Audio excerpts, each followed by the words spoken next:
Mrs खरे लाल बाग girls inter college के YouTube channel पे आप सभी का स्वागत करती हूँ। आज मैं क्लास 12 के लिए फिजिक्स सीरीज़ का पार्ट 167 लेके आई हूँ।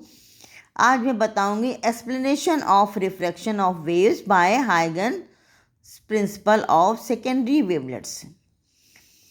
हाइगन के द्वितीयक तरंगिकाओं के सिद्धांत द्वारा तरंगों के अपवर्तन की व्याख्या। जब कोई तरंग एक समान माध्यम से दूसरे समान माध्यम में जाती है तो अपने मार्ग से विचलित हो जाती है। इस घटना को कहते हैं अपवर्तन। इसमें तरंग की चाल तथा वेवलेंथ दोनों ही बदल जाती है, लेकिन इसकी फ्रीक्वेंसी नहीं बदलती। अब देखिए, जेड जेड डैश जो है ये आपका रिफ्रैक्टिंग सरफेस है, जो दो होमोजेनियस माध्यम का सीमा पृष्ठ है। यानी इसके इधर माध्यम 1 है और इसके इस पार माध्यम 2 है। इस पहले माध्यम में प्रकाश की चाल v1 है, दूसरे माध्यम में प्रकाश की चाल v2 है। ठीक है। एक समतल तरंगाग्र AB तिरछा इस पर आपतित हो रहा है। एट टाइम t=0 पे अपवर्तक पृष्ठ जेड जेड डैश बिंदु A पर स्पर्श करता है तथा तरंगाग्र के बिंदु B को सीमा पृष्ठ के बिंदु A तक पहुंचने में t समय लगता है। ये बिंदु B जो है यहाँ तक आने में t समय लगेगा। ठीक है। तो BA डैश बराबर क्या होगा? v1t। ठीक है। अब जैसे जैसे वेवफ्रंट AB आगे बढ़ता है वो सीमा पृष्ठ के A तथा A डैश के बीच के बिंदुओं से टकराता है। अतः हाइगन्स के अनुसार इन बिंदुओं से सेकेंडरी वेवलेट्स निकलती हैं, जो पहले माध्यम में v1 चाल से चल रहे हैं और दूसरे माध्यम में ये v2 चाल से तरंग सेकेंडरी वेवलेट्स चलेंगे। सबसे पहले बिंदु A से सेकेंडरी वेवलेट्स चलती है तथा t समय में दूसरे माध्यम में v2t दूरी तय कर रही है। AB डैश बराबर v2t। ठीक है। ठीक इसी समय t में तरंगाग्र का बिंदु B पहले माध्यम में B से A डैश दूरी चलकर A डैश पर पहुंच जाता है, जहां अब सेकेंडरी वेवलेट्स निकलना शुरू होती हैं। तो BA डैश बराबर v1t और AB डैश बराबर v2t। अब माना दूसरा माध्यम पहले माध्यम के सापेक्ष सघन है, तो सघन माध्यम में चाल जो है वो कम हो जाएगी। तो v2 is smaller than v1। v2 is smaller than v1।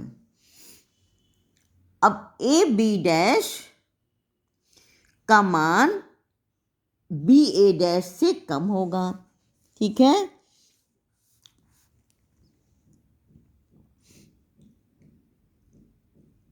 AB dash ये आपका सेकेंड माध्यम में है और लेस देन BA डैश। ठीक है।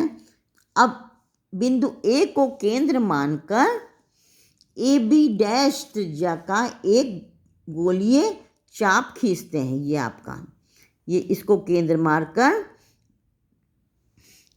AB डैश त्रिज्या का एक गोलीय चाप खींचते हैं। फिर बिंदु A से इस चाप पर स्पर्श रेखा, बिंदु A डैश से इस पर एक स्पर्श रेखा ये खींची। A डैश B डैश खींच लेते हैं। जैसे जैसे इंसिडेंट वेव फ्रंट AB आगे बढ़ता है, A व A डैश के बीच सभी बिंदुओं से एक के बाद एक चलने वाली सेकेंडरी वेवलेट्स एक साथ ए डैश बी डैश को स्पर्श करेंगी। यहाँ सब ये बाद में निकालने, कम दूरी तय करेंगे उसमें। इस तरह से ए डैश बी डैश सभी सेकेंडरी वेवलेट्स को स्पर्श करेगा। दूसरे शब्दों में ए डैश बी डैश क्या है? वो रिफ्रैक्टिंग वेवफ्रंट है। अब देखिए, ये आपका कोण क्या है? आई है। ये रे है, अभिलंब के बीच का कोण आई है। देखिए, इसके ऊपर लंब है ये ए बी और इस पर लंब है ये, तो ये भी कोण क्या हो गया? आई हो गया। इसी तरह से देखिए, ये कोण आर है, रे, ये आपका रिफ्रैक्टिंग रे है और अभिलंब के बीच का कोण है अपवर्तन कोण। अब देखिए, इस पर लंब है ये और इस पर लंब है ये जेड जेड डैश, ये भी कोण क्या हो गया? आर हो गया, है ना। साइन आई बराबर क्या होगा? देखिए, साइन आई ये राइट एंगल है, लंब बटे कर्ण B A dash upon A dash. ठीक है, तो बी ए डैश क्या हो गया? V1t और ए डैश लिख दिया यूं ही। साइन आर देखिए क्या है? इसका लंब है A B dash upon A dash, ये कर्ण हो गया। ये V2t हो गया, ए बी डैश V2t है, देखिए यहाँ लिखा है, अपॉन ए डैश। तो sine I upon sine R बराबर क्या होगा? V1 upon V2। ये नियतांक होता है, इसको कहते हैं दूसरे माध्यम का पहले माध्यम के सापेक्ष अपवर्तनांक। तो 1 and 2 दूसरे माध्यम का पहले माध्यम के सापेक्ष अपवर्तनांक क्या है? बराबर V1 अपॉन V2। पहले माध्यम में प्रकाश की चाल अपॉन दूसरे माध्यम में प्रकाश की चाल। और अगर हम इसको जो है निरपेक्ष अपवर्तनांक लें तो क्या होगा? निर्वात में प्रकाश की चाल अपॉन माध्यम में प्रकाश की चाल है। निरपेक्ष का मतलब है निर्वात के सापेक्ष, तो क्या? निर्वात में प्रकाश की चाल अपॉन माध्यम में प्रकाश की चाल। ठीक है,